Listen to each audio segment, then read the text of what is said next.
ኦሪት ዘጸአት ምዕራፍ 30 ዕጣን እትዓጥነሉ መሰዊኢ ኸዓ ግበር ካብ ዕጨይቲ ሽጢም ግበሮ ምንዋሑ ሓደ እመት ምግፋሑ ኸዓ ሓደ እመት 4 መኣዝኑ ማዕረ ምብራኹ ድማ 2 እመት ይኹን ኣቕርንቱ ኸዓ ምስኡ ብሓደ እተገብረ ይኹን ላዕላዩን ጎቦታቱን ብዙርያኡ ኣቕርንቱ ድማ ብጽሩይ ወርቂ ለብጦ ካብ ወርቂ ኸዓ ኣኽሊል ኣዙረሉ 2 ቀለቤት ወርቂ ጌርካ ድማ ብ2 ጎቦኡ ኣብ ትሕቲ እቲ ኣኽሊል ግበሮ ብኡኡ ክጽወርሲ እቲ መሰላታት ኣብኡ ኸኣቱ ኣብ 2 ወገኑ ግበሮ እቲ መሰላታት ድማ ካብ ዕጨይቲ ሽጢም ግበሮ ብወርቂ ኸዓ ለብጦ ነቲ ኣብ ቅድሚ ታቦት ምስክር ዘሎ መጋረጃ ኣብ ቅድሚኡ ነቲ ኣነ ኣብኡ ምሳኻ ዝራኸበሉ ኣብ ልዕሊ ምስክር ዘሎ መኽደን መተዓረቒ ኣብ ቅድሚኡ ግበሮ ኣብኡ ኣሮን ጥዑም ዝጨናኡ ዕጣን ይዕጠን ንግሆ ቀነድል ከዳሉ ከሎ ዕጣን ይዕጠን ኣጋምሸት ድማ ኣሮን ቀነድል ከብርህ ከሎ ናይ ወርትግ ዕጣን ንውልድ ወለደኹም ኣብ ቅድሚ እግዚአብሔር ይዕጠን ጋሻ ዕጣን ኮነ ዝሓርር መስዋዕቲ ኮነ ወይ መስዋዕቲ ብልዒ ኣይተቕርብሉ መስዋዕቲ መስተ ኸዓ ኣብ ልዕሊኡ ኣይትኽዓው ኣብቲ ኣቕርንቱ ድማ ኣሮን ኣብ ዓመት ሓንሳእ የተዓረቕ ንውልድ ወለደኹም ብደም መስዋዕቲ ናይ ምትዕራቕ ሓጢኣት ኣብ ዓመት ሓንሳእ የተዓረቕ ንሱ ንእግዚአብሔር ቅዱስ ቅዱሳን እዩ እግዚአብሔር ድማ ንሙሴ ከምዚ ኢሉ ተዛረቦ ንደቂ እስራኤል ምስ እትቆጽሮም ምስ ተቆጽሩ በቲ ምቁጻሮም ሕማም ከይኮኖም ነፍስ ወከፍ በጃ ነፍሱ ንእግዚአብሔር ይሃብ ነፍስ ወከፍ ኣብቶም ቁጹራት ዝሓለፈ በቲ ሲቃል መቕደስ ፈረቓ ሲቃል ይሃብ ሲቃል ድማ 10 ጌራ እዩሞ ፈረቓ ሲቃል መባእ ንእግዚአብሔር ይኹን ነፍስ ወከፍ ኣብቶም ቁጹራት ዝሓለፈ ወዲ 10 ዓመት ካብኡ ንላዕሊውን እቲ መባእ ንእግዚአብሔር ይሃብ እቲ በጃ ነፍስኹም ንእግዚአብሔር መባእ ክትህቡ ከለኹም ሃብታም ካብ ፈረቓ ሲቃል ኣየብዝሕ ድኻ ኸዓ ኣየውሕድ እቲ ገንዘብ መተዓረቒ ድማ ንመተዓረቒ ነፍስኹም ንደቂ እስራኤል ኣብ ቅድሚ እግዚአብሔር ንመዘከሪ ክኸውን ካብ ደቂ እስራኤል ወሲድካ ንኣገልግሎት ድንኳን ምርኻብ ግበሮ እግዚአብሔር ድማ ንሙሴ ከምዚ ኢሉ ተዛረቦ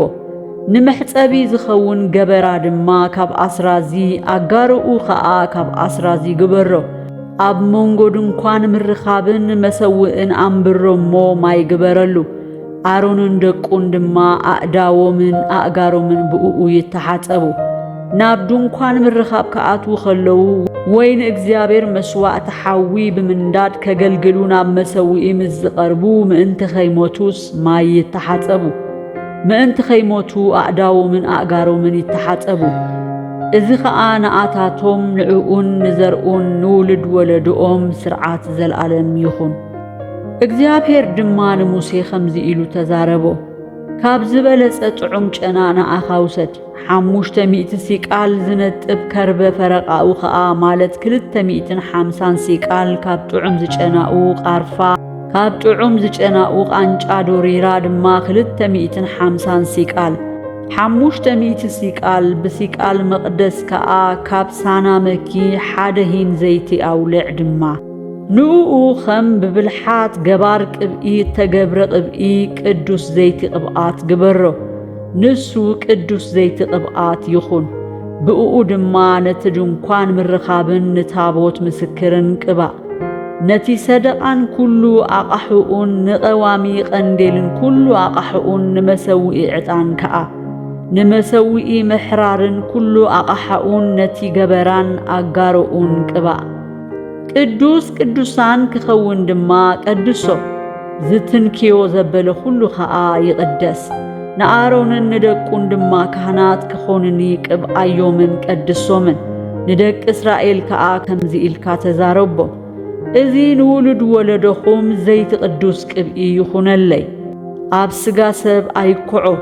ካልእ እውን ከምቲ ኣገባብራኡ ኣይትግበሩ ንሱ ቅዱስ እዩሞ ንኣኻትኩም ከኣ ቅዱስ ይኹን እቲ ኸምኡ ዝበለ ቅብኢ ዝገበረን እቲ ኻብኡ ንኻልእ ሰብ ዝለኸየን ንሱ ኻብ ህዝቡ ይመንቀስ። እግዚአብሔር ድማ ንሙሴ በሎ ጥዑም ጨናታት ከርበን ሸኸለትን ከልበናን ጥዑም ጨናታት ምስ ጽሩይ ዕጣንን በብዓይነቱ ማዕረ ማዕረ ከም ዝኸውን ጌርካ ውሰድ። ንኡኡ ድማ ከም ብብልሓት እቶም ገበርቲ ቅብኢ ጨው ዝኣተወ ጽሩይ ቅዱስ ቅብኢ ዕጣን ግበሮ። ካብኡ ኣድኪምካ ጉዳእ እሞ ኣብቲ ኣነ ምሳኻ ዝራኸበሉ ኣብ ድንኳን ምርኻብ ኣብ ቅድሚ ምስክር ኣንብሮ። ንኣኻትኩም ቅዱስ ቅዱሳን ይኹን። እቲ በዚ ኣገባብራኡ እተገብሮ ዕጣን ንኣኻትኩም ኣይትግበሩ፣ ንእግዚአብሔር እተቐደሰ ይኹነልካ። ዝኾነ ይኹን ክዕጠኖ ኢሉ ኸምኡ ዝበለ ዝገብር ካብ ህዝቡ ይመንቆስ።